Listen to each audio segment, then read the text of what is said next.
Selamat datang di Plan Podcast. Ini adalah episode pertama dari Plan Podcast. Di Plan Podcast ini kita akan menghadirkan narasumber yang akan memberikan informasi mengenai tanaman yang akan didiskusikan. Lalu yang kedua adalah perawatannya, serta bagaimana cara memperbanyak atau propagation.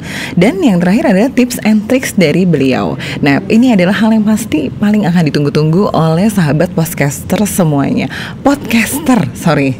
Nah, sahabat, di episode pertama kali ini saya akan mengangkat topik tentang Scindapsus pictus jet satin yang variegata. Kenapa? Karena tanaman ini tergolong tanaman rare dan lumayan langka dan hanya sedikit sekali kolektor yang memiliki di dunia ini. Dan jet satin variegata ini termasuk famili Araceae dengan genus Scindapsus dan spesiesnya tentunya Scindapsus pictus. Nah, banyak dari plant lovers atau kolektor-kolektor yang memang mereka memiliki koleksi Scindapsus seperti Scindapsus pictus silver, exotica, black maupun jet satin sendiri. Nah, kali ini yang akan saya angkat adalah jenis Scindapsus pictus yang lumayan cukup rare dan akan sangat sayang sekali jika para kolektor Scindapsus tidak memiliki Scindapsus yang jenis yang satu ini. Nah, pasti tayangan kali ini pun akan membuat para podcaster dan juga plant lovers akan memasukkannya ke dalam wishlist untuk belanja tanaman di tahun ini. Nah, ini dia Scindapsus jet satin variegata. Tapi jangan kemana-mana ya, pokoknya hold dulu, saksikan terus kalau nggak mau ketinggalan informasi penting yang akan saya disampaikan oleh narasumber kita. Oke, jangan kemana-mana.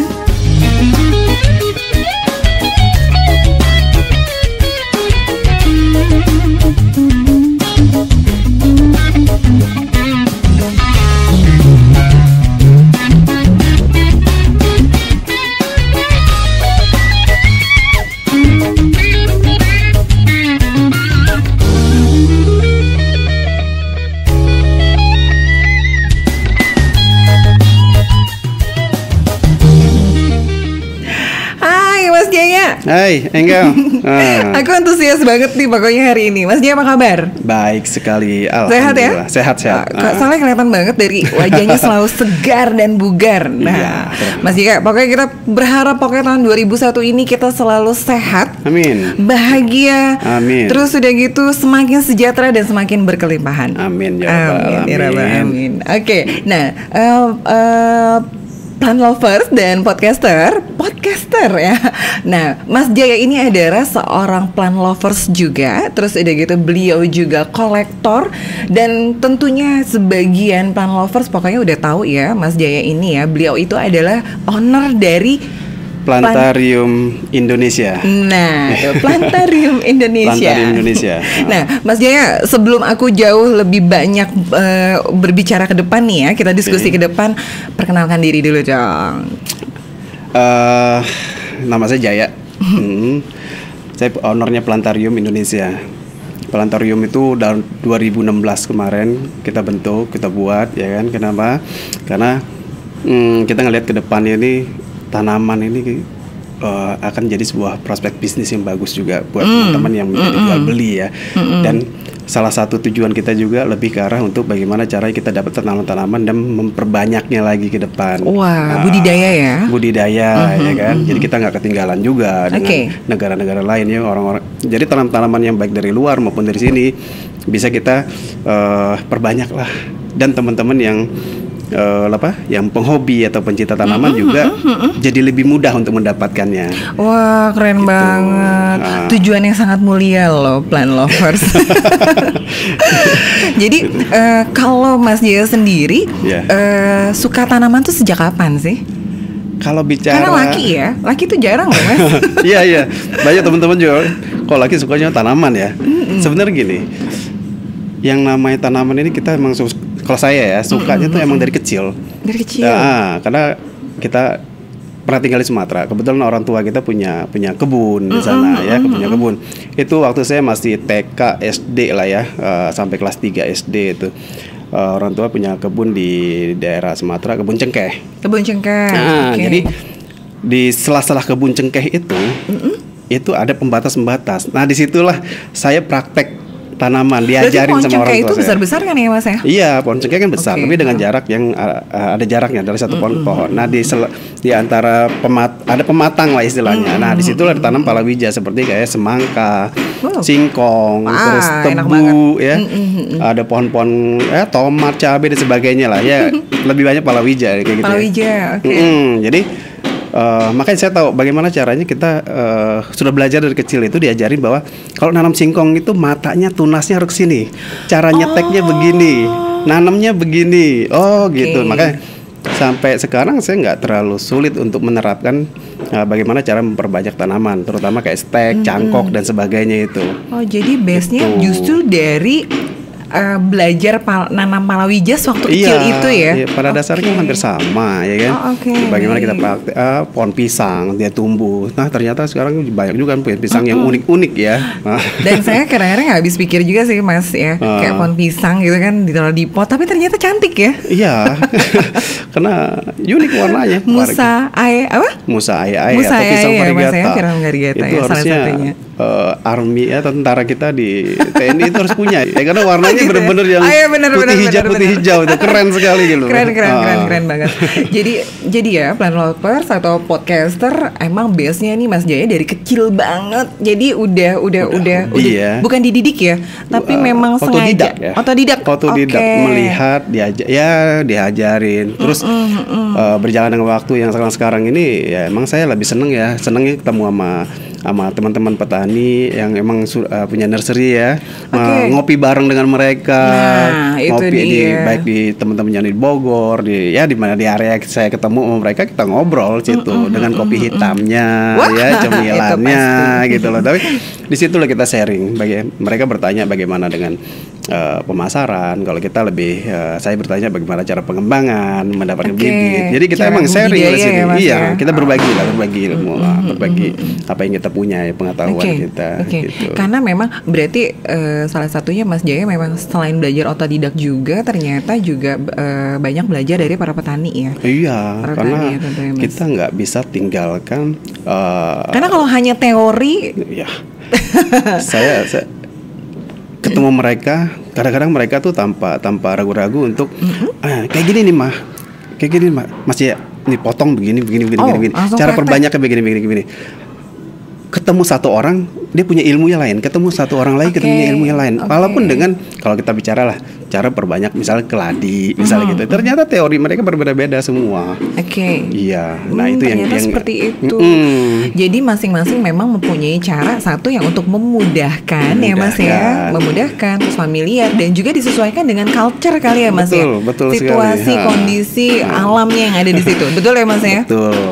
Nah itu tuh pokoknya Plan Podcast terus udah gitu Plan Lovers juga ternyata memang nggak salah dong kalau aku hadirkan Mas Jaya sebagai narasumber ya kali ini ya, karena pengalaman sudah luar biasa, sudah sejak kecil terbiasa dan bergaul dengan yang namanya bercocok tanam. Terus udah gitu sekarang juga mulai mendalami ya Mas ya, secara teoritis, secara praktek, belajar dengan para ahli-ahlinya. Jadi pokoknya nggak salah ya. Nah pasti ini sahabat akan tunggu-tunggu nih. Nah Mas Jaya, aku mau tahu nih, kalau Plantarium sendiri itu berdirinya sejak kapan sih? Plantarium Indonesia tentunya.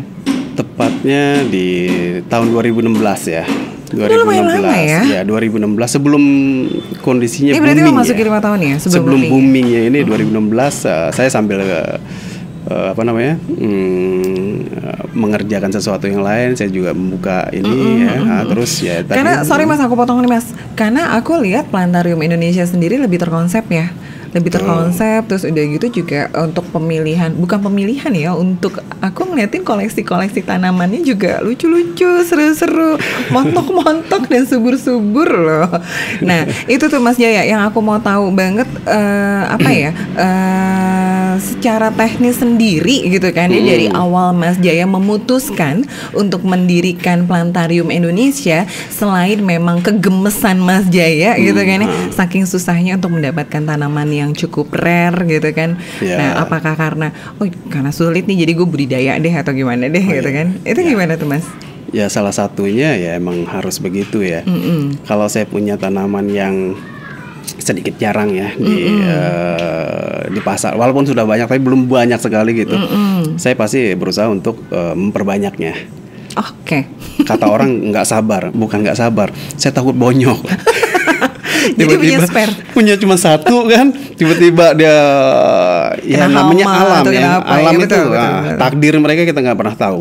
Mau tangan siapapun itu. Jadi secepat mungkin kalau ada kesempatan dan dia siap untuk dilakukan perbanyak diperbaiki seperti ya, banyak teknik ya. Saya akan lakukan. Biar kenapa? Seperti ban mobil cadangan. Jadi kalau ada kenapa sama satunya masih ada saya gitu. Gitu Mbak Enggal.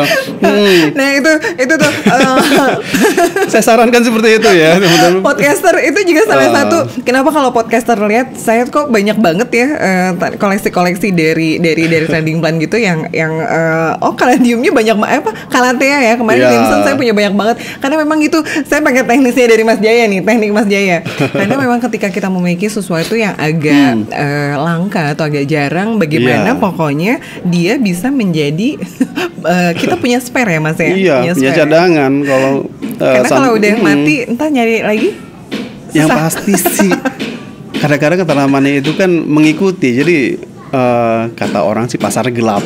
Oh, pasar gelap itu istilahnya abu-abu ya Mas ya? Yang punya mau ngasih harga berapapun terserah ya kan. Kalau mahal atau murahnya relatif. Ya. Nah, tergantung orang. Kalau tergantung mahal ternyata tanaman receh juga.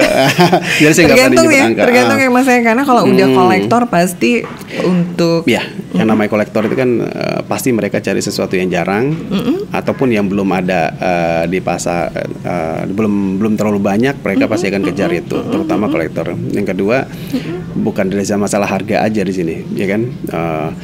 Keunikannya tanaman. Kadang-kadang tanaman sini pun, tapi dia unik bentuknya atau apapun, itu pasti dia kejar. Dia akan berusaha bagaimana cara mendapatkannya. Iya gitu. benar sih Mas. Sama Unik sih saya juga unik. gitu. Dia seneng. Ya, nama tanaman kan udah senang, saya harus dapat, udah kayak gitu. Benar sih Mas, seperti itu memang. Dan rata-rata kolektor itu tidak akan segan, tidak akan ragu gitu ya, untuk memiliki tanaman-tanaman yang dianggap unik, dianggap langka. Makanya, gitu ya Mas. Terbentuklah bonsai. Okay. Karena kan sebenarnya bonsai bisa dibentuk dari pohon kayak kelapa. Kenapa sih orang nggak beli kelapa yang udah gede, yang ada buahnya aja sekalian? Kenapa dibeli yang bonsai yang bantet nggak ada buahnya dan harganya gila gitu ya kan? Ya itu maksudnya unik. Karena uniknya ya. Salah satu. Yang jarang gitu. Oke Mas, berbicara unik, jarang dan koleksi-koleksi lainnya, apa aja sih yang ada di Plantarium Indonesia? Ini salah satunya nih yang lumayan nih Mas nih. Ya itu Pink Princess ya. Ini Pink Princess. Ya. Podcaster lihat deh ini Pink Princess. Nah ini kalau boleh tahu ini untuk pricing-nya ini, range-nya ini. Range sih kalau sekarang ini kalau udah berapa daun seperti itu mungkin kisarannya di range-nya antara 1 sampai 3. Sampai 3 ya. 1 sampai 3 juta. Tapi lah balik ya, lagi sama ini ya Mas ya, sama apa looks-nya ya Mas ya pasti. Kalau itu sih udah masuknya udah mulai banyak yang punya ya. Termasuk kayak itu tuh Paraiso Verde. Ini lagi digandrung ini. Ember. Lagi digandrung ini. Agak bocor nih saya. Ini lagi lumayan digandrungin. Tapi kalau Philo sebenarnya kalau jenis yang seperti ini nih. Nah, ini si golden ya Mas. Golden Show. Golden Show ya. Iya, ada yang hijau. Ini favorit nih saya nih. Iya. Dibilang banyak. Sebenarnya tanaman lama tapi nggak banyak gitu loh. Nah, sekarang lagi dikejar juga sama orang buat jadi koleksi. Philodendron itu sendiri lagi happening banget Mas gitu. Lagi ramai banget. Bukan Indonesia ya, dunia. Dunia ya Mas. Kita bicara dunia sekarang. Baik. Dari Iran, Oman, Amerika, Kanada, Australia dan sebagainya itu, Jepang terutama, Thailand ya persis seperti kita, Filipina, mereka juga butuh berusaha bagaimana cara ngedapetin gitu loh. Itulah yang menyebabkan tanaman itu menjadi mulai agak menghilang sekarang, bukan menghilang ya, tapi mulai karena permintaan banyak ya Mas ya, secara juga harga menghilangnya maksudnya bukan menghilang ya, dalam arti kayak di teman-teman kita yang di petani-petani kita di sini juga yang penghobi, yang plant seller, mereka berusaha untuk keep ya, disimpan sama mereka. Seperti saya, jadi perbanyak juga gitu loh, biar nggak kehabisan. Benar. Tujuannya kita juga ya inilah sangat-sangat tujuan kita yang utama juga biar kita dapat berbagi lebih banyak lagi ke teman-teman semua. Betul. Jadi nggak kehilangan, nggak habis diambil. Stok di Indonesia. Iya, stok di Indonesia ada. Harus tetap terjaga ya Mas Iya, ya. harus tetap terjaga. Karena memang ya podcaster dan plant lovers nih ya perlu diketahui juga bahwa kolektor-kolektor pecinta tanaman hias di dunia itu juga lumayan loh. Mereka berburu tanaman-tanaman hias ke Indonesia ya. Contohnya dari Plantarium Indonesia sendiri ya Mas ya. Sering ya Mas melakukan pengiriman keluar ya Mas ya. Order-order dari luar ya Mas. Iya, order dari luar banyak, tapi kan berhubungan dengan regulasi-regulasi dari setiap negara ya kan, setiap negara. Apalagi situasi kondisi sekarang ini emang agak sedikit ini COVID ya. Seperti kita sekarang ya. Iya betul. Tetap harus menjaga jarak dan jarak. lebih dari 1 meter. Jadi kalau untuk ekspor impor juga lebih ke arah cuaca, suhu di luar kan lagi dingin sekarang, makanya banyak eksportir juga stop dan sebagainya gitu. Oh iya benar, karena di Indonesia suhunya masih normal, tapi kita harus pikirkan juga dengan negara tujuannya Mas. Iya, seperti itu ya. Nah, oke Mas, kalau untuk Mas yang ini nih raksasa ini si tinggi ini nih, ini kan Monstera albo variegata ya Mas. Iya. Mas, ini udah berapa lama? Ini berapa lama ya? Ini sebenarnya udah seharusnya lebih tinggi nih. Oh iya, Mas Jaya seneng. Karena tadi ada ketakutan, jadi nggak wah nanti udah mati kita nggak punya ini. Jadi sering dipotong-potong ya Mas ya? Iya, kayak gitu. Jadi korban propagation. Ya, tapi sekarang udah tinggi lagi. Gitu. Tapi bukan korban propaganda ya Mas? Bukan propaganda. Gitu. Jadi yang ini masuk si albo variegata. Ya, albo variegata. Tapi kalau yang ini sih sebenarnya udah banyak di kita. Ada beberapa koleksi yang di kita juga yang ada itu yang masih yang kategorinya masuk rare ya, masih jarang. Apa aja nih Mas yang dipunya Plantarium Indonesia? Seperti obliqua. Wow. Obliqua. Ada tapi banyak orang masih bingung membedakan ada antara Adansonii, Acuminata, rancu pada awal-awal ya, Mas ya. Banyak orang masih bedain. Oh ini semua dikategorin sama mereka. Padahal ini kan lebih ke arah ke Esqualito. Dulu namanya Epipremniodes. Ya. Betul. Ini Esqualito. Tapi orang-orang masih agak saru nih Mas nih. Ini masuknya orang ini Adansonii raksasa atau bukan. Orang dulu ya Mas ya. Mikirnya kan seperti itu ya. Mikirnya gitu kan ya. Ini yang disebut janda bolong mahal itu bukan sih gitu kan ya? Iya, padahal bukan. Dia punya jenis yang jenis sendiri. Terus Acuminata. Itu di atas Acuminata. Orang mikir sama semua, padahal berbeda sekali. Nah, obliqua dia punya bolongan juga lebih kecil, lebih tipis ya, kayak gitu. Dan ada satu lagi yang Adansonii laniata. Gitu. Nah, kita juga punya Billy Tiae variegata. Nah itu lumayan seksi juga tuh Mas. Kalau orang kita bilangnya kabel busi variegata, dan itu sudah mulai banyak tapi tidak banyak gitu untuk di kita. Memang agak sedikit yang seperti obliqua sebenarnya ada nih sekarang di beberapa teman yang maunya banyak.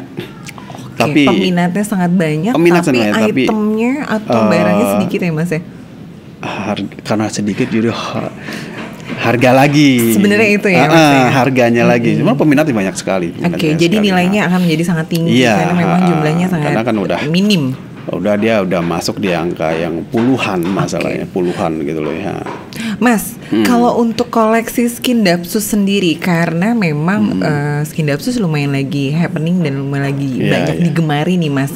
Karena ada beberapa kolektor Skindapsus ya Mas ya. Nah, untuk Skindapsus sendiri apa aja nih yang dipunya sama Plantarium Indonesia?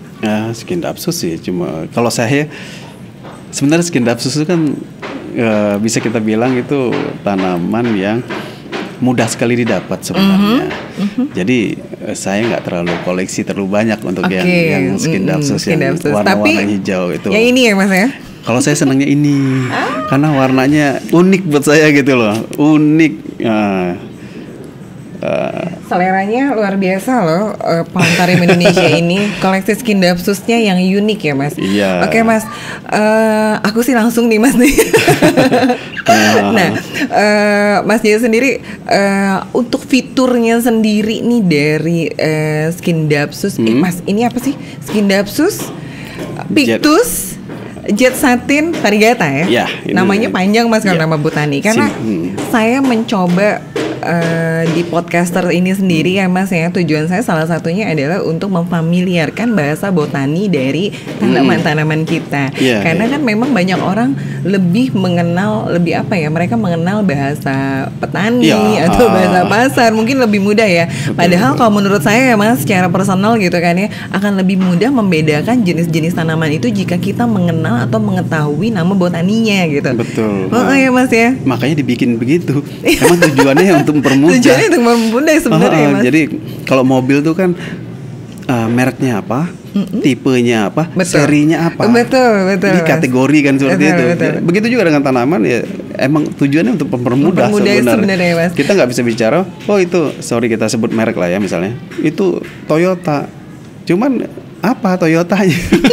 Toyota apa gitu kan? Jadi dipermudah lah gitu. Oke, benar Mas. Nah, Mas bisa nggak sih Mas jelasin sedikit fiturnya dari si skin feature, feature dari skin dapsus, Pictus, Jet Satin Variegata? Kalau dari bentuk daun sih, saya rasa sama ya Mas ya. Dia sama satin yang hijau itu sebenarnya sama ya, kan? Ya tapi, bentuknya Mas ya. Ini kan spesies ya, ditemukan baru.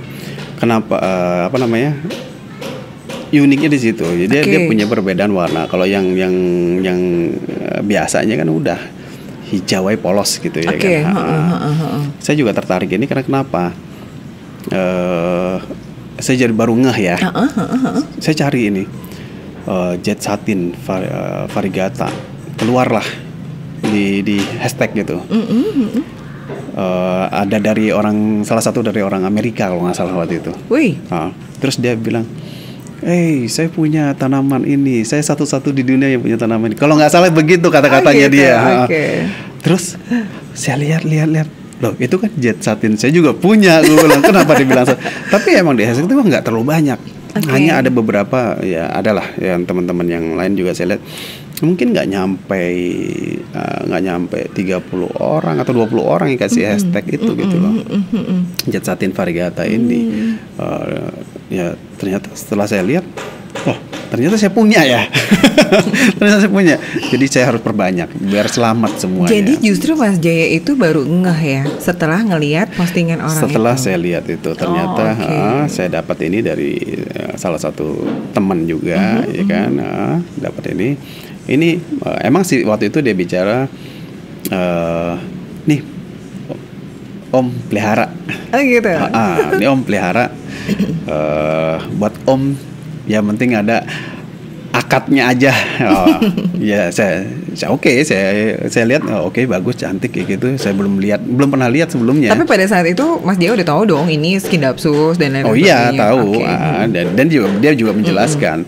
Cuman kan rata-rata warnanya nggak begini. Iya, karena unik ini ya. Karena ya warnanya begini, dia punya warna, punya teksturnya. Ya tekstur nggak terlalu jauh beda lah. Tapi lebih di color sih yang saya. Lebih di color ya. Variegata kelihatan banget ya Mas ya. Iya betul. Warnanya tekstur sendiri. Nah, tapi saya agak-agak gagal fokus sama ini sulurnya Mas. Ini saya nggak pernah nemuin sulur kayak gini nih. Coba kalau podcaster cari atau plant lovers cari ini nih pasti nih nggak nemu nih sulur kayak gini. Saya baru lihat loh Mas. Saya jujur nih gini. Dan ini hanya produksi di Plantarium sih. Ini Plantarium punya sulur gini. Rapi nggak Mas? Satu saya lihat kenapa dibuat seperti ini. Saya lebih puas ini gitu loh. Saya lebih suka. Sebenarnya ada contoh 3 kan, tiga bentuk sulur di sini. Kalau ini dari coco fiber kalau nggak salah. Kalau sini dari saya kurang. Ini kayaknya dari bahan apa namanya kayak eceng gondok, seperti kayak eceng gondok ya kan. Yang ini rami. Aku lihatnya dari rami ya Mas. Dia kalau dari 3 ini kalau saya satu dia lebih kenapa? saya pengennya sesuatu yang lebih rapi, daya serap airnya juga lebih tinggi, ya kan, dan lebih kokoh. Karena kalau yang kebanyakan saya lihat ya mereka pakainya bambu, ya kan, bambu. Iya, karena memang sulur itu bukan hanya sebagai tiang penyangga, tapi dia juga bisa sebagai tempat si akar untuk makan ya, Mas ya. Yang pasti tanaman seperti ini merambat. Iya, betul. Merambat dengan betul. Emang jenis tanaman yang hidup di alamnya, di habitatnya itu dia berpegangan dengan pohon-pohon yang lain untuk mencari. Kalau dia hutan lebat, mereka kan lebih cepat tinggi dengan bantuan dia punya akar angin, kata orang itu.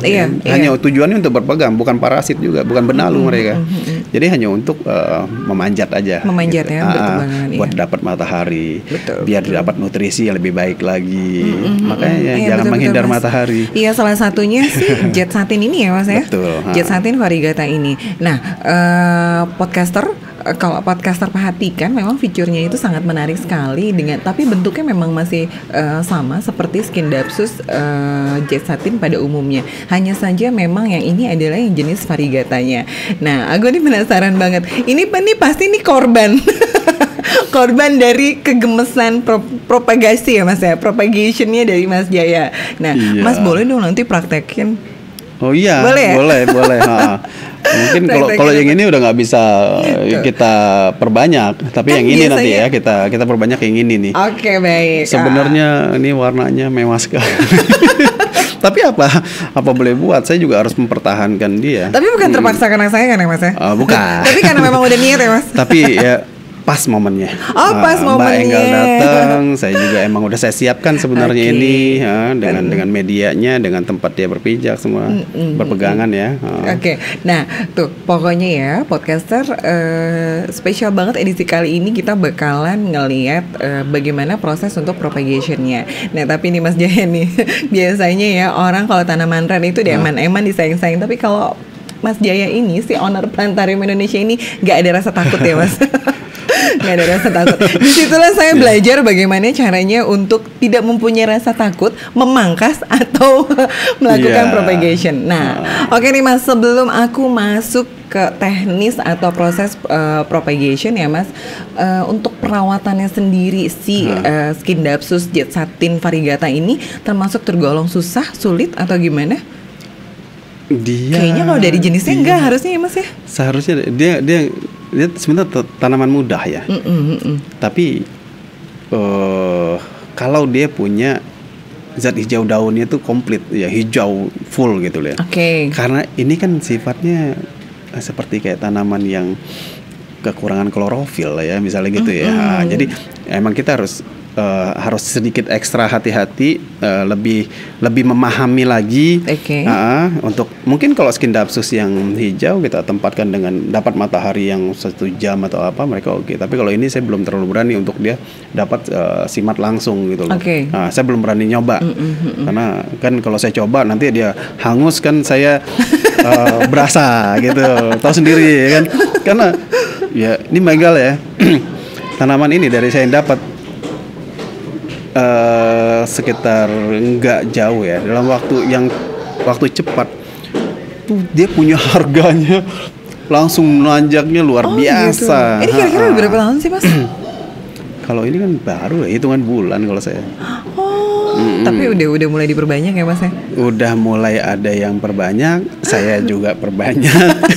Membudidayakan supaya tapi bagus kok Mas, supaya memang saya punya kesempatan untuk memiliki, dan harus. Juga podcaster dan plant lovers lainnya punya kesempatan untuk memiliki. Makin banyak, makin rata yang punya, makin happy. Kita juga jadi ngopinya bareng, berkumpulnya bareng, ngebahas yang sesuatu yang sama. Semua happy. Betul Mas. Oke Mas, next lanjut lagi. Kalau untuk tadi untuk pencahayaan udah ya Mas ya. Pencahayaan karena memang dia sifatnya karena variegatanya ini, jadi memang kita harus sedikit lebih hati-hati ya Mas ya. Jadi pokoknya intinya adalah ditempatkan di tempat yang teduh ya Mas. Teduh dan terang. Tempat teduh tuh dalam artian ternaungi ya Mas ya. Betul, ternaungi. Nggak langsung ya matahari. Tetap terang. Iya terang. Ya seperti inilah ya Mas ya. Seperti inilah gitu loh. Di teras yang ada atapnya, namun dia tetap terang dan tidak tersengat atau terkenal sinar secara matahari langsung, secara karena dia langsung. variegata. Karena variegata. Nah, inget ya, dia lebih sensitif dan mudah untuk terbakar ya Mas ya. Sebenarnya sedikit kuat dibandingin albu-albu yang gitu. lain. Nah, tapi karena lebih tebal sih Mas ya. ya, Daunnya tapi lebih agak tebal. khawatir sih sebenarnya saya. Ciri khasnya Skindapsus memang dia punya tekstur daun yang lebih tebal dibandingin yang ada jenis yang lain lah ya. Cuman nggak ada salahnya kita menjaga itu ya Mas. Iya, takut. Takutnya bukan takut jadi gimana. Oh, karena kita mempelajarinya, akhirnya kita tahu tempat yang paling pas buat dia adalah seperti ini gitu loh. Tempat posisinya lah tempat terang dari atas ya, kalau pakai plastik UV 80% misalnya gitu ya kan, naungi itu lebih oke buat dia, lebih cocok. Sirkulasi udaranya juga dia harus dapat, ya kan? Karena kan kalau di habitat dia bagus. Karena kalau aku perhatikan juga di galerinya Plantarium Indonesia sendiri itu aku suka ngeliat ada beberapa spot yang memang ada kipas anginnya tuh. Itu salah satu untuk apa ya Mas ya? Ini aku liatin dia ada kipas angin nih Mas nih. Nah, jadi kalau karena saya penempatannya tuh di area yang sirkulasi udah dibentuk sih di tempat saya tuh udah dibentuk ya kan, tapi baiknya tuh ada yang lebih perputaran, kan udara itu kadang-kadang ada, kadang-kadang enggak. Yes. Kalau kita di posisi di ruangan terbuka, mungkin walaupun anginnya kecil kita dapat. Tapi kalau di penempatan ini di tempat yang saya taruh dia ini, ya kan, saya tempatkan ini, anginnya nggak sebanyak. Kalau angin di luar kecil, dia nggak dapat udara di sana. Sirkulasinya kurang oke. Jadi kita bantu dengan kipas angin. Berarti memang kita harus peka ya Mas ya, harus peka terhadap suhu, kondisi cuaca dan lain-lain ya Mas ya. Nah, itu tuh. Pokoknya podcaster kalau memang kita mau concern di dunia bercocok tanam atau menanam ini, kita memang harus mempunyai sensitivitas dan rasa peka sendiri. Untuk kita sendiri juga harus kita ini ya Mas. Jangan hanya pelihara tapi nggak disiram, nggak tahu caranya atau apa, malah tanaman tuh mati. Menurut saya mendingan pelajari dulu baru pelihara. Itu lebih baik. Pelajari dulu lebih baik daripada kita langsung beli tapi tidak mengerti, karena akan membuat sakit tanamannya.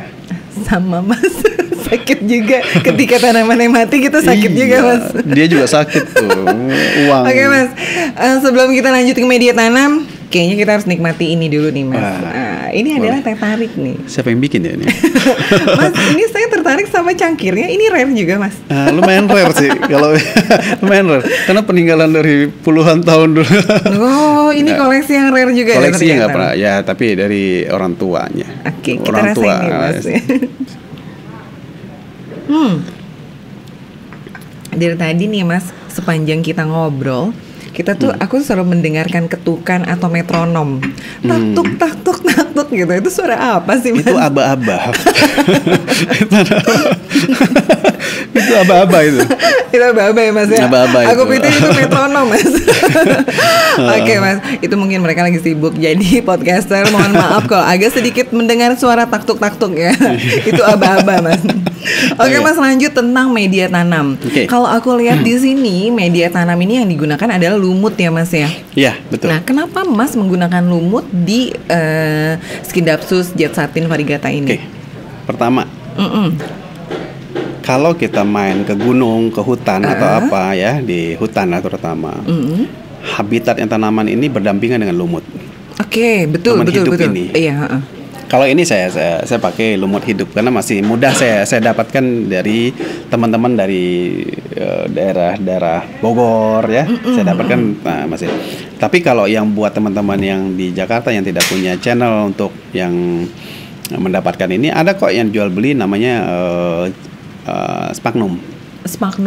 Nah, itu Sphagnum moss itu ya. Sphagnum Tapi moss. itu harganya bukannya lumayan, itu udah lumut dari Chili. Iya, itu harganya ya lumayan sih. Setahu saya Pak, terakhir saya beli sekitar 800 sampai 1 juta kalau nggak salah. Wow. Nah, itu hanya satu kodi gini. Itu effortnya lumayan ya Mas untuk. Iya, tapi memang hasilnya bagus ya Mas?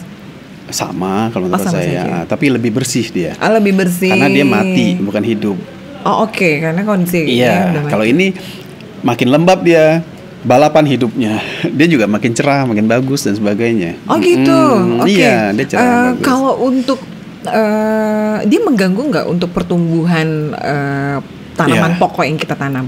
Ya itu tadi, tanaman pokok yang ini harus kita saya rasa sih nggak terlalu ini ya, karena mungkin kalau di hidup di habitatnya mereka kan berdampingan ya. Berdampingan ya Mas ya, oke ya. Karena ini aku lihat juga Mas Jaya kan hanya menggunakan ini di permukaan Hanya di atas, ya, hanya di menjaga permukaan kelembaban aja aja, ya. hanya Nah, menjaga. untuk media tanam pokoknya sendiri Mas Jaya pakai apa sih? Kalau aku nih kan aku sih nggak mau yang menyulitkan diriku ya Mas ya. Satu, aku pengen media tanam yang ringan. Karena biasanya aku suka pindah-pindahkan kan dalam ruangan, pindah keluar ruangan. Selain itu juga media tanam ringan, media tanam yang bersih tentunya Mas. Betul. Aku nggak menggunakan koheng gitu kan. Ya, Karena betul. memang lebih nyaman aja untuk kalau kita tuh pakai media tanam yang ringan, media tanam yang bersih. Iya. Biasanya aku pakai sekam, andam gitu Mas. Menurut Mas Jaya gimana Mas? Masalah media tanam itu paling banyak saya ditanya sama teman-teman, sama pecinta tanaman, Sama, Mas. Aku sama juga. penghobi, baik dari usia muda sampai usia Lanjut. bertanya mengenai media tanam. Media tanam tuh sebenarnya gini. Kalau tanya sama saya, media tanam apa? Pertama, tanaman apa dulu? Oh, tanaman apa Tanaman dulu, apa ya? dulu? Oke, tanaman apa? Balik lagi. Setelah tanaman apa yang saya punya, apa yang mau dipelihara, terus media tanam apa? Jadi untuk teman-teman pecinta tanaman yang hobi tanaman, jangan dipersulit. Oke. Jangan dipersulit sama sekali, karena simple sebenarnya. Kalau untuk masalah media tanam itu, yang ada di daerahnya apa? Adanya tanah. Ya udah tanah aja. Terus nggak ada yang lain. Adanya apa? Sabut kelapa. Pakai sabut kelapa, cincangnya sabut kelapa. Cacah sabut kelapa dimix dengan tanah. Ya, bisa. Menciptakan Iya. poros. Kalau saya pakainya kalau untuk tanaman yang jenis-jenis kayak philodendron, monstera ya kayak gitu-gitu ya. Termasuk kayak gini pakainya andam. Oh, berarti ini bawahnya masuknya andam ya Mas ya? Ada andam. Ada andamnya. Ya? Tapi kenapa saya pakai itu? Karena sedikit banyak saya mudah untuk dapatnya ya. Oke, Untuk di iya, daerah Jakarta betul. dan Betul. Jawa lah Sekitarnya ya. lah ya, Pulau Jawa, Tapi kalau iya. untuk teman-teman di Sumatera, teman-teman di andam apa? Mereka juga nggak bingung andam apa karena andam tuh setahu saya yang tahunya tuh di Jawa tuh hanya di Bogor yang banyak yang andam ini ya kan. Ke Sumatera mereka saya cuma nyaranin mereka jangan terlalu pusing untuk masalah itu, jangan ngikutin. Terus parlit, kokopit, itu bagus kalau ada. Kalau nggak ada, jangan sampai kalian nggak berkarya gitu. Betul. Jangan sampai betul. kalian terhenti menyalurkan Nggak jadi nanam. hobi, ya kan? Karena kalau di planter Indonesia pakainya kokopit dan perlite misalkan. Oh ternyata di sini nggak ada. Jadi Jadi nggak bisa nanam. Terus Jadi saya nggak harus nanam. ngirim-ngirim, saya nggak jual untuk saat ini gitu ya. Cuman Oke. menyarankan. Nah, untuk teman-teman di daerah ya, terutama daerah, saya rasa yang paling mudah itu sesuatu yang paling mudah adalah tanah. Oke. Kedua adalah sekam. Sekam. Ya. Sekam mentah atau sekam bakar Mas? Yang lebih bau? Dua-duanya punya fungsi yang hampir sama, tapi agak sedikit perbedaan dalam masalah porosnya dan menyimpan airnya, plus masalah kebersihan. Jadi sekam bakar itu lebih bersih, lebih aman, nggak ada binatangnya. Karena kenapa udah dibakar kan? Oke, udah lebih steril ya Mas. Iya, ya, lebih steril lah. Jamur juga kan nggak terlalu mau Iya. ya. Nah, tinggal mengkombinasikannya antara sekam bakar atau sekam dengan tanah. Oke. Kalau petani kita dari dulu tuh ya tanamannya bagus-bagus, mau cek di mana? Di tempat-tempat kayak di teman-teman di Ragunan atau apa gitu ya. Mereka cuman 3 nih yang mereka pakai. Satu sekam, tanah, sama pupuk kandang. Pupuk kandang bisa humus, bisa dari pupuk. Sama ini sih Mas yang suka saya temuin tuh kalau saya bongkar polybag tuh ada irisan bambu. Iya, ya. Tapi nggak semua daerah punya irisan bambu, terutama dari daerah kering ya, atau ya kalau Jawa masih oke lah. Nah, tapi kalau saya teman-teman dari daerah Magelang gitu ya Mas, daerah Magelang, daerah kemarin juga saya sempet cari ada tanaman dari daerah Malang, sama Mas pakainya. Iya. Pakai humus bambu. Humus bambu ya, mungkin daerah yang punya bambu banyak bambu ya. itu bagus. Tapi itu banyak ngandung nutrisi ya Mas yang katanya ya Mas ya. Lebih ke ini sih sebenarnya, mereka tuh kan nggak terlalu padat Bambu itu kalau kita tanam di tanaman itu di media bambu itu akarnya lebih mudah untuk bergerilya untuk mencari. Iya. Mencari makan atau apa. Makanya bambu juga kadang-kadang nggak hanya daun bambunya ya, tapi tetap dicampur dengan media tanam. Media tanamnya itu media tanam yang lain seperti apa? Tanah. Baik tanah hitam, tanah humus, bambu, daun bambu itu dicampur sama mereka. Ya kan?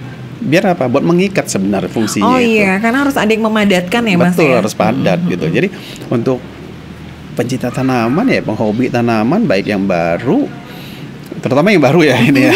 Saya rasa jangan sampai jadi polemik lah untuk masalah itu mereka. Betul Mas. Berkarya Karena banyak lah. juga yang nanya sama saya seperti itu Mas. Tapi kalau media tanamnya ada di sana harus berkomunikasi lah. Tanya jawab aja, nggak apa-apa sama kita. Misalnya sama siapapun lah yang ahlinya ada pertanyaan. Misalnya saya punya di daerah saya ini paling gampang adalah A sama B.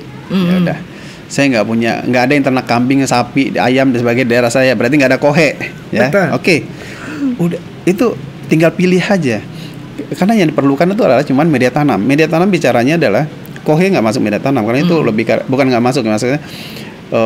Hanya campuran untuk nutrisi sebenarnya. Betul, nutrisi, lebih ke fertilisasi ya Mas. Yang kita bicara media tanam itu kan tanah, daun bambu, andam, pakis, sekam, sabut kelapa. Betul. Itu media tanam itu. Teman tilansia nggak pakai itu ya. Iya Mas, ngambang soalnya dia. Karena di udara. Karena di udara. Plant air tuh nggak pakai apapun ya. Itu hebat tuh tanaman. Ya. Itu juga saya agak aneh Mas. Kayaknya next itu pasti kita bahas tuh Mas. boleh ya Mas ya. Nah, berarti pokoknya untuk media tanam lagi sebenarnya fleksibel ya Mas ya, tergantung apa yang tersedia di daerah kita. Ya betul. Tapi yang harus diketahui itu adalah media tanamnya ini cara meraciknya yang harus tahu. Nah, itu dia Mas. Cara meraciknya. Jadi kalau media tanam dengan sekam itu, ya kita bicara sekam lah karena hampir nasional nih ada sekam kali ya. Kalau nggak jadi tanah sekam itu kita 1:1 perbandingannya. Oh, perbandingan antara tanah dengan sekam itu 1:1. Kalau satu karung misalnya gitu ya, ataupun satu sekam setengah. Nah, kita mau makainya mana nih? Mau poros atau apa? Satu sekam atau setengah. Kalau lebih poros otomatis sekamnya harus lebih banyak gitu ya Mas. Kalau mau poros ya sekamnya lebih banyak. Cuman ya jadi konsekuensinya adalah kalau poros kita harus lebih sering untuk mengontrol kondisi media tanamnya ya Mas ya. Ya, setelah kita dari media, kita berangkat dari tanamannya apa, medianya apa, cara meracik medianya bagaimana. Setelah ini udah jadi pot, tinggal nanti masalah penyiraman dan penempatan. Nah, untuk itu sendiri Mas, penyiramannya dan lain-lainnya? Nah, untuk penyiraman nanti kita lihat nih mau nanam apa, jenis pilau misalnya gitu ya. Setelah kita racik media itu tadi kita lihat, tanaman ini nggak suka dengan air yang lembab gitu, ya kan? Dia sukanya dengan media yang poros. Jadi sekam tadi dengan tanah ya sekamnya lebih banyak daripada tanahnya. Oke. Kalau nanam pisang ya mau tanahnya banyak ya nggak apa-apa, ya kan? Atau bandingin 1:1 oke gitu kalau pisang. Nah kalau ini sendiri Mas, jet satin ini? Kalau jet satin kalau saya ya, kalau jet satin ya baiknya setelah kita lakukan perbanyakan seperti ini satu daun. Kalau saya biar aman nanti saya pakai lumut. Oke, atasnya kita taruh lumut ya Mas ya? Full saya lumut. Oh, begitu ya, abis propagation itu kita potong itu langsung kita taruh di dalam lumut? Lumut saya masukin ke media semua, nanti baru saya taruh situ, nanti baru saya sungkup. Oh, oke. Buat jaga kelembabannya. Nah itu kan kalau ketika kita baru memotong atau untuk perbanyakan ya, baru melakukan perbanyakan. Kalau untuk yang sudah seperti ini nih Mas, yang udah settle, ini kan saya lihat kan dia udah kokoh ya Mas ya. Itu akarnya udah banyak, tapi akarnya udah banyak. Kalau ini kan udah ini berarti kokoh. bisa saya bawa pulang. Oke Mas, kalau untuk ini sendiri penyiraman ini dikontrol. Ketika kalau aku kan biasanya nih Mas nih, kalau memang permukaan media tanam aku cek sekitar 1 atau 2 buku sudah mulai mengering, baru aku melakukan penyiraman seperti itu kan. Ya, indikator dari tanaman itu kan yang indikatornya ya. Kita ngelihat tanaman itu udah harus disiram apa tidak tergantung bermacam-macam tanaman. Ada tanaman yang 1 hari kita bisa lihat dia tiba-tiba udah melayu. Kaladium tuh Mas banyak kan. Terutama kaladium. Karena kaladium tuh kan maunya basah. Maunya full sun, direct ya, maunya, tapi dia mau basah, gitu. Jadi kalau kita taruh di kasih andam kaladium, terus kita taruh di full sun gitu. Pagi sore itu ya selamat. Dia akan dorman terus nanti, ada kemungkinan dia akan membuang daun. Dia pikir musim kemarau sekarang katanya. Jadi saya harus tidur panjang katanya. Dorman kan tidur panjang dia. Ya gitu, seperti itu gitu loh. Berarti fleksibel ya Mas. Iya, teman-teman yang baru belajar ataupun yang ya banyak-banyak berkomunikasi seperti saya dulu lah. Saya modal kopi, duduk bareng, kopi, ngobrol, gimana sih media tanam yang baik. Dan itu tidak hanya teori. Kalau teori saja saya rasa sulit sekali. Betul praktek ya. Seperti Mas Jaya, ternyata dia dari kecil itu dia sudah belajar bercocok tanam dan nanam. Dan yang paling penting saya rasa gini, ada satu mitos adalah tangan dia panas, tangan dia dingin. Kalau menurut saya pengetahuan dia dikit, pengetahuan dia banyak. Itu lebih tepat gitu loh. Lebih tepat. Bukan tangan panas, tangan dingin ya Mas. Itu apa? Setrikaan kayaknya. Setrikaan sahabat. Oke, nih ini udah mulai cuaca mendukung sekali untuk kita. Makanya nggak enak nih, rintik-rintik hujan. Aduh.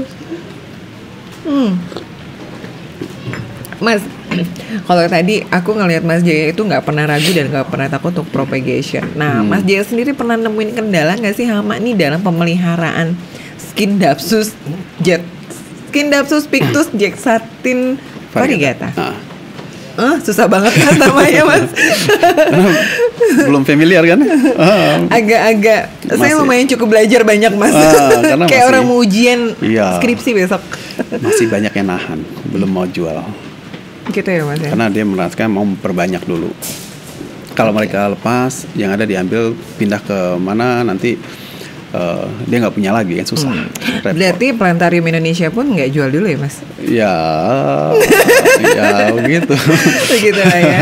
Tapi kalau misalkan mau tahu lebih jauh, silakan hubungi beliau langsung nanti ya. Nah oke Mas, kalau untuk perawatan sendiri kendala, maksudnya pernah hama ya kayak menemui hama atau terus udah gitu bakteri dan lain sebagainya seperti yang aku temuin di beberapa tanamanku gitu kan yang lainnya gitu Mas. Aku menemukan banyak kayak kemarin kaladium itu aku sempat menemukan ternyata kenapa sih ini bintik-bintik coklat gitu, pas aku bongkar ternyata akarnya udah habis. Akarnya ternyata penuh sama keong-keong kecil dan juga apa namanya tuh kayak bulukan gitu loh, putih-putih gitu Mas. Nah ini dia gimana Mas kondisinya? Kalau untuk jenis tanaman ini sebenarnya untuk yang paling yang agak riskan itu adalah di media ya. Di media tanam. Untuk si jacksatin ini media tanam ya? Di media tanam ada kemungkinan nanti ada bakteri atau jamur itu aja sih yang bikin itu. Kalau untuk yang hama daun atau apa mungkin mudah kita lihat ya, jadi mudah mengatasinya. Asal sering-sering lihat ya Mas. Iya harus sering-sering lihat kayak gini karena paling di media tanam ya harus kita perhatiin. Kalau ada indikasi ada indikasi yang sifatnya batangnya agak lembek atau apa gitu, itu biasanya di bawahnya itu kurang bagus, itu ada jamur ataupun ada virus, ada bakteri. Gitu. Jadi karena kan ini kan sebenarnya sifatnya ini kan dia punya daun lebih tebal ya, daging daunnya lebih tebal. Terus udah gitu sebenarnya untuk daya tahan sendiri terhadap cahaya mungkin masih cukup bisa mengkanter ya Mas ya. Betul, gitu kan ya. Asal yang tadi gitu kan ya, taruh tempat teduh namun tetap terang. Betul. Nah, yang paling berbahaya justru kalau media tanam itu terlalu lembab ya Mas, mengundang bakteri gitu ya Mas. Betul. Yang lebih kalau jenis-jenis philodendron ataupun yang ini biasanya dari cara penyiraman yang salah, overwatering salah satunya, atau kekeringan kelamaan. Overwatering sama minus watering. Karena rata-rata untuk tanaman seperti ini ya, philo atau apa, kalau penempatannya di tempat teduh ya, ada naungan dan sebagainya, yang mataharinya dia hanya dapat cahaya aja, bukan bukan langsung gitu ya. Umumnya orang menyiram itu kan tiga hari sekali. 3 hari sekali umumnya gitu loh. Tapi kalau nanti dilihat indikasinya mereka mulai agak merunduk, ya harus segera, jangan ditunda gitu loh. Jangan ditunda 3 hari, pokoknya harus 3, nggak saklek gitu loh. Ya kita harus paham apa yang kita pelihara, kita harus paham. Harus pahami ya Mas ya. Kita harus tahu lah dia itu. Berarti intinya kita harus mengenali dulu nih habitat aslinya ya Mas ya. Harus tahu ya. Harus tahu, kita pelajarin. Dari situ baru kita bisa, setelah kita pahami baru kita tahu bagaimana cara merawatnya. Betul. Bagaimana betul cara sekali. menyuburkannya. dan tidak hanya beli tanam nggak begitu aja, karena di sini ada anti hama. Kita harus paham pupuk organik, pupuk anorganiknya. Nah, itu ada dia. harus paham juga mengenai untuk ya tadi media sama penyiraman sudah lah ya. Tapi harus tahu juga insektisidanya, fungisidanya seperti apa, itu harus paham. Karena ada dua yang diserang oleh tanaman apapun yang diserang itu adalah oleh hama, kedua oleh jamur atau bakteri, dua itu. Oh, hama itu cenderung dari atas ya Mas ya? Hama itu kayak kutu kebul lah, yang menyerap nutrisi di daun dan sebagainya, itu harus tahu caranya. Tuh, Mas, tuh. Nah, ada caranya, ada yang organik dan anorganik untuk membasminya gitu. Oke, betul. Ada yang buat ngusir. Kadang-kadang nggak tega bunuhnya, jadi diusir aja. Bagaimana caranya nggak ngebunuh mereka? Ada teknik, ada caranya, ada semua. Nggak tega. Kalau saya kadang-kadang nggak tega buat mangkas nih Mas. Mangkas, aduh daun lagi kece-kecenya gitu, lagi cantik-cantiknya. Tapi karena itu tadi kutu kebul dan lain sebagainya, mau nggak mau kita harus pangkas kan. Betul. Mau nggak mau sebenarnya ya, hal-hal itu ya. Jadi kenapa saya senang tantangannya enak, seru gitu loh. Oke, baiklah. Ternyata setelah kita pahami berhasil, subur dia, itu jadi senang. Ada rasa tersendiri ya Mas ya, rasa bahagia. Kepuasan kita di sini. Jadi gitu. Oke, sepakat sih Mas. Nah, by the way tadi Mas Jaya sempat singgung soal pupuk ya, nutrisi ya, berkaitan dengan nutrisi. Kalau untuk Jet Satin sendiri ini, Mas Jaya memberikan nutrisi apa? Karena aku lihat dia settle loh Mas daunnya. Kalau sebenarnya saya nggak terlalu nyentuh terlalu banyak. Karena ini saya taruhnya di dekat dapur.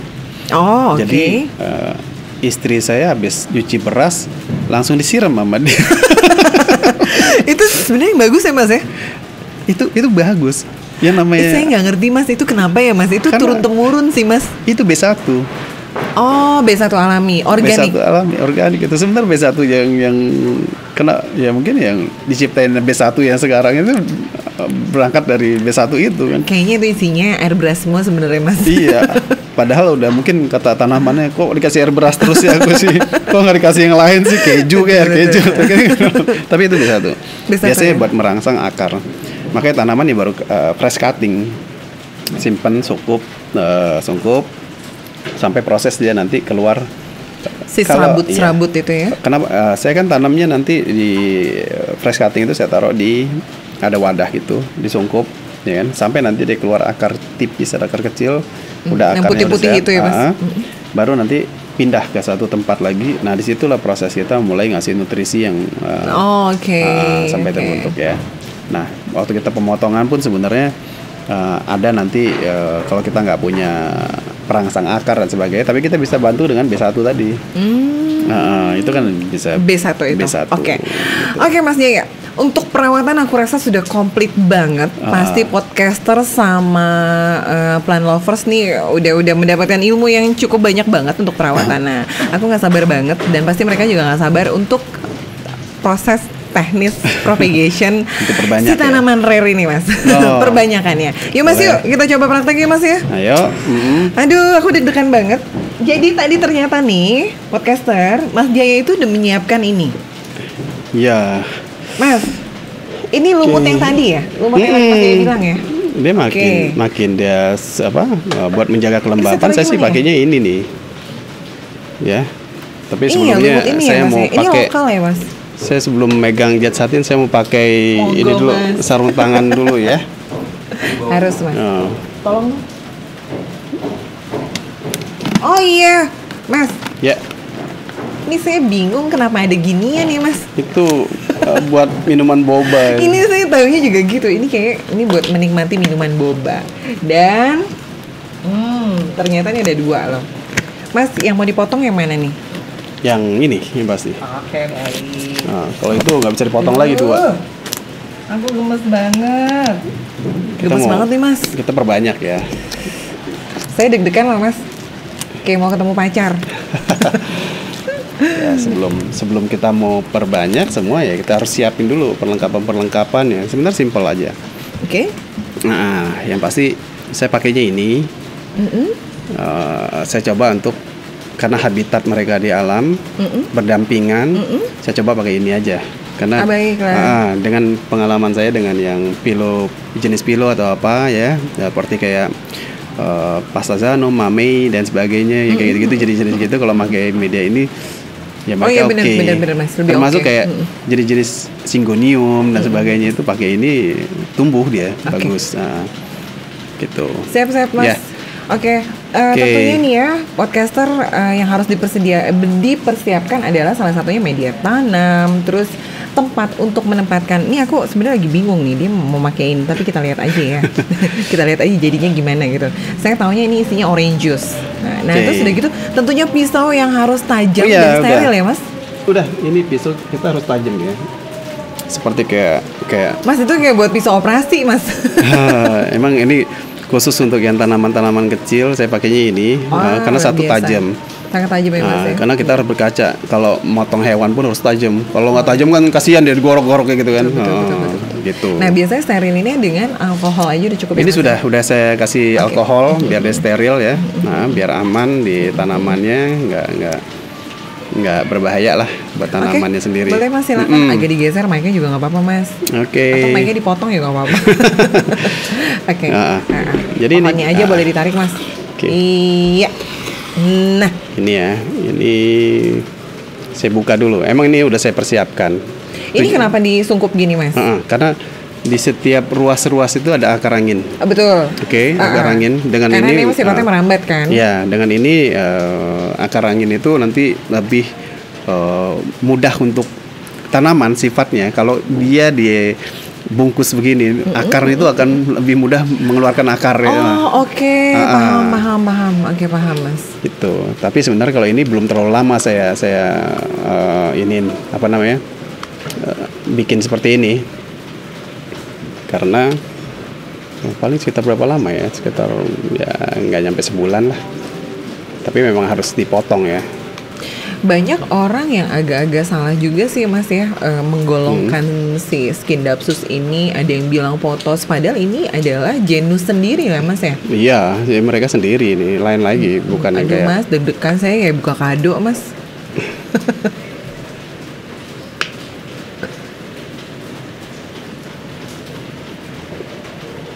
Mungkin bisa saya bantu kali ya Mas ya.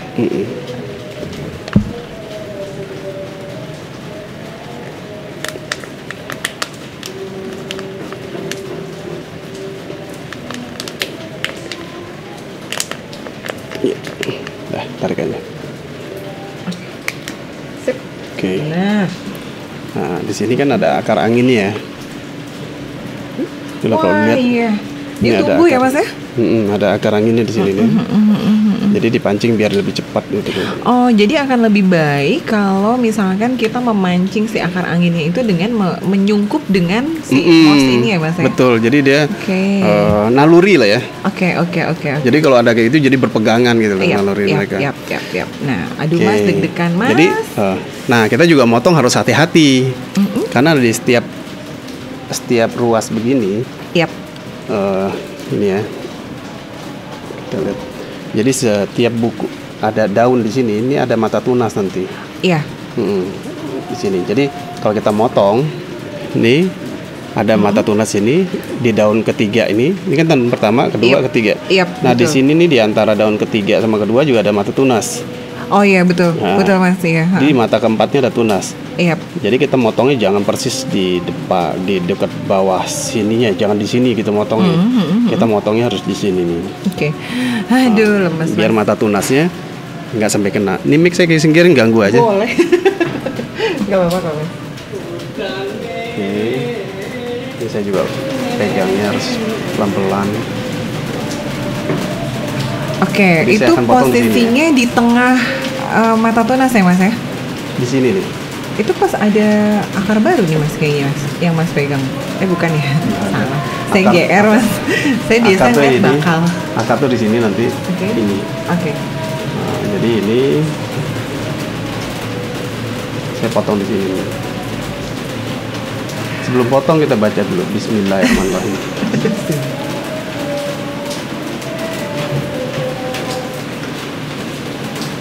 Posisi pemotongan sendiri itu cenderung vertikal atau bebas ya Mas ya? Yang penting pisau itu harus tajam. Saya sih lebih senang yang rata ya. Lebih rata ya. Karena biar kalau kita miring dia bisa apa namanya, busuk di ujungnya nanti. Oh, oke. Oke ya teman-teman ya. Ini akarnya memang belum terlalu banyak ini. Agak di hold dulu mas, biar fokus. Nah, seperti itu. Oh, ini udah tumbuh ya mas ya, untuk akarnya sendiri ya mas ya? Iya, yang bawah juga hijau ini udah kuat tuh. Oke. Dia emang sedikit nih, akar anginnya agak sedikit lama nih. Oh, kurang lebih berapa lama sih mas? Idealnya Dari kalau kita mau abis pemotongan ini tumbuh akar. Kalau dia nempel sih mungkin kalau dia nempel langsung begini.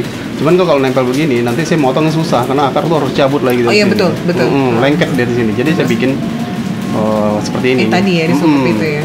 Nah, setelah ini saya simpan di sini dulu ya. Boleh mas. Nah ini sel. Oke, geser ke sini dulu aja mas. Oke. Terus dari situ. Iya, baik. Sebenarnya kalau teman-teman ada namanya apa, root art, proton ataupun ya merek-merek yang seperti itu bisa digunakan. Bisa digunakan seperti kayak kalau sampai nggak ada kayak antrakol, diten dan sebagainya itu buat nahan ini, orang dulu tuh pakai lilin. Oh, lilin. Iya, lilin bisa diolesin begini. Ditaruh di sini ya, bekas dipotong tadi ya mas ya. Ataupun bekas potong bawah ini, ataupun betadin. Oke, mas. Tapi saya belum tahu ya kalau ngomong dikit, kalau ngomong kemarin nih mas nih. Oh gitu. Iya, sorry. Nah, setelah itu saya siapin ini nih, lumutnya nih. Kita masukin aja. Ini lumut harus dalam kondisi basah ya mas ya? Tadinya iya harus basah, biar kenapa? Biar lembab. Oke, baik. Dia lembab. Kelembaban yang ini bawah saya nggak bolongin ya. Oh. Karena ini tadi udah saya basahin tapi airnya sudah mengalir. Jadi perlu udah. Kita tambahkan air nggak mas kira-kira? Perlu tambahin, nggak usah. Nanti dia terlalu bonyok. Terlalu lembab. Basahnya. Cukup segini. Oh, jadi ternyata ini toh maksud dari gelas-gelas ini. Iya. Cuman jangan dibikin itu lagi ya, jangan dibikin pusing lagi. Oh, saya nggak punya gelas seperti ini. Fleksibel pokoknya mas ya. Kalau udah ini nanti ditanam, terus nggak punya ini, nggak punya gelas, boleh dicangkir apapun, taruh di sini ini, nanti dikasih plastik. Oh, oke. Pakai plastik pun boleh. Oke, setelah itu, nah seperti ini. Ini tengahnya saya ituin. Agak lubangnya dikit. Siap. Aduh, maaf ya. Ini harus masuk nih. Akar pertama, akar keduanya itu harus ke dalam. Harus masuk ke dalam ya. Biar dia lebih menjalar.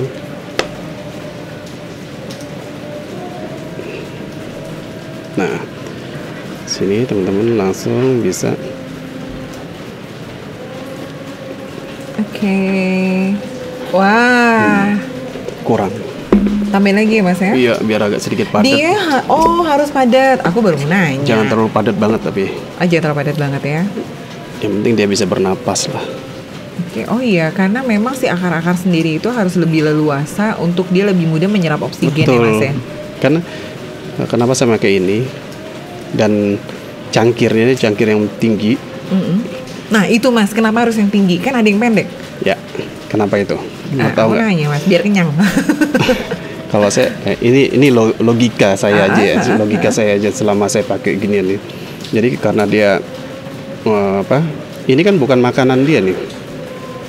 Dia nggak dapat apapun mungkin dari sini. Saya kurang tahu ya, mungkin ada sedikit makanan yang dia dapat dari lumut ini, tapi menurut saya sih udah dimakan sama lumut. Jadi dia akan secara naluri akar angin itu akan mencari nutrisi. Oke, jadi dia tumbuh ya mas ya? Dia lebih cepat nanti proses akarnya sampai nanti di bawah akarnya banyak, jadi saya lebih mudah memindahinnya. Oh, jadi itu salah satu triki ya mas ya? Ya lebih ya apa namanya, alam lah ya. Kita bicara alam, mereka naluri misalnya insting mereka untuk mencari makan biar bertahan hidup. Iya, betul. Nah, setelah itu baru saya tutup dengan ini.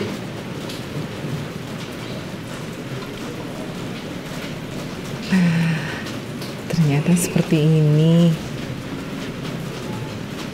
Ya, cukup begitu.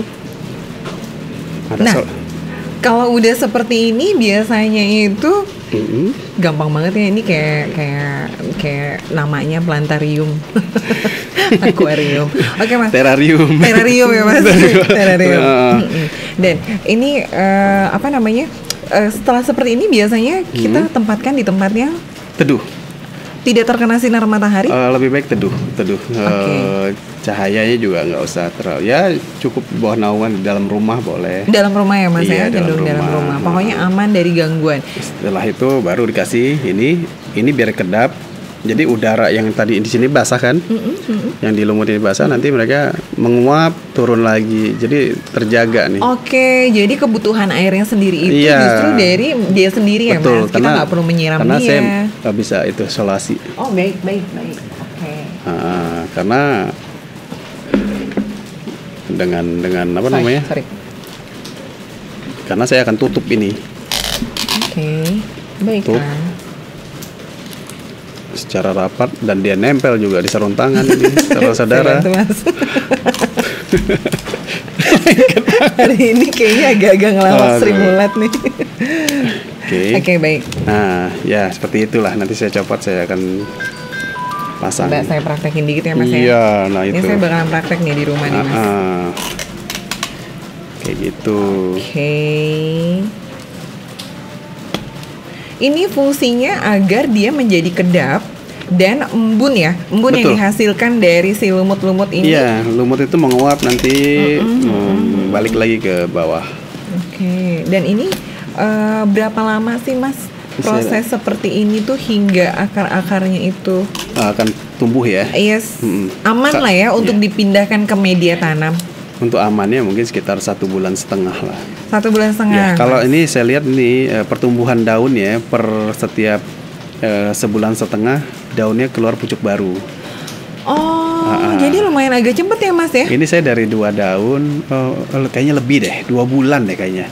2 bulan. Nah, jadi saya 3 daun apa 4 daun waktu itu saya dapat, terus sekarang udah 6 daun. Berarti ya, sekitar 11,5 lah. Oke, rata-rata lah ya. Gitu. Oke, jadi seperti ini loh. Iya, kayak gitu. Oke, jadi teman-teman jadi nggak pusing ya, jangan dipersulit. Yang ada di sana terus lumut, saya nggak punya lumut, ya ke hutan aja ambil dari pohon-pohon banyak tuh. Iya, berarti nggak pakai lumut pun bisa dengan media lain ya Mas bisa, ya? pakai sekam bakar aja. Sekam bakar langsung ya, bisa sekam langsung bakar ya. dicampur kokopit. Oke, sekam bakar campur kokopit itu udah cukup untuk menahan kelembapan ya Mas. Iya, kalau kayak perlu gini. disungkup nggak Mas? Kalau sekam bakar kokopit enggak ya Mas? Tergantung orangnya sibuk atau tidak dia buat punya waktu nggak memperhatikan ini kan ada lengahnya orang. Oke, baik. Tiba-tiba dia ada acara mendadak dinas luar kota dan sebagainya, tiba-tiba dia harus balik minggu depan belum disiram kalau nggak disungkup begini. Kalau ini aman. Aman ya Mas. Kita biarinnya sebulan nggak ada masalah. Oke. Kalau mau buka boleh. Boleh. Oh, berarti dengan si media, dengan sekam bakar dan kokopit pun kita bisa melakukan sungkup ya Mas ya? Betul, bisa. Kurang lebih jadi kesimpulannya seperti itu ya Mas. Nah, kita udah dapat salah satu teknik untuk perbanyakan, yaitu dengan sungkup ya Mas ya. Dengan teknik sungkup dan menggunakan media lumut. Nah, podcaster dan plant lovers, nah ini dia Mas, aku sebenarnya saya thanks banget nih Mas, udah dapat ilmu dan juga udah dapat oleh-oleh sih. Ngaruh sih ya sebenarnya. Nggak apa-apa, bawa aja 2 pot. Wow, tuh gila ya. Jangan ngiri loh pokoknya. Jadi ini ya, kesimpulannya adalah ya, untuk melakukan, jangan pernah segan atau takut untuk melakukan perbanyakan untuk jenis tanaman yang rare, karena sesungguhnya kita bisa memiliki dari situ, kita bisa belajar dan memiliki cadangan ya Mas ya, jika memang terjadi sesuatu yang tidak diinginkan. Itulah salah satu tujuan. Itulah salah satunya. Oke. Saya lihat nggak? Sekarang saya punya berapa? Ketutup Mas. 1, 2, 3. Oh, saya punya berapa daun sekarang? Ada 3. Yang ini Mas. Ini saya punya 3 daun. 4, 5, 6, 7, 8. Ada 8 daun Mas? Iya. Tadinya 2 pot. Tadinya hanya 2 pot apa 2 daun? Tadi ada 2 pot kan. Oke. Ini saya propagating juga. Ini sebenarnya udah berapa daun tuh saya punya. Seharusnya begitu. Jadi kita aman nih, ya nggak khawatir lagi kita akan kehilangan kesayangan kita. Betul, seperti itu sahabat. Nah, pokoknya sahabat nih ya, kalau memang pengen pengen tahu lebih banyak lagi tentang bagaimana sih cara menanam atau membudidayakan sesuatu atau tanaman-tanaman yang rare, pokoknya sahabat jangan pernah segan untuk bertanya atau mengunjungi langsung Mas Jaya atau Plantarium Indonesia. Mas, Plantarium Indonesia IG-nya namanya apa, Mas? Plantarium.Indonesia. Plantarium.Indonesia. Nanti aku akan cantumkan di kolom description. Di situ akan ada Plantarium.Indonesia. Jangan pernah segan untuk langsung menghubungi beliau nih, karena beliau kita bisa konsultasi apapun ya Mas ya. Iya. Ada kontak ya Mas ya di situ ya? Ada. Dan di situ ada berbagai macam koleksi-koleksi dari Plantarium Indonesia. Iya, Itu boleh dipinang, Mas? Boleh. Oh, boleh dipinang, diadop kalau udah transaksi. Seperti itu ya. Oke Mas Jaya, terima kasih banyak pokoknya atas segala informasi yang penting banget dan sangat bermanfaat buat saya terutama untuk yang masih awam dan belajar. Terus udah gitu, dan juga buat para podcaster juga plant lovers yang lagi menyaksikan video kita nih Mas. Pokoknya Mas Jaya nggak boleh harus mau ya kalau besok-besok aku butuh narasumber lagi. Siap.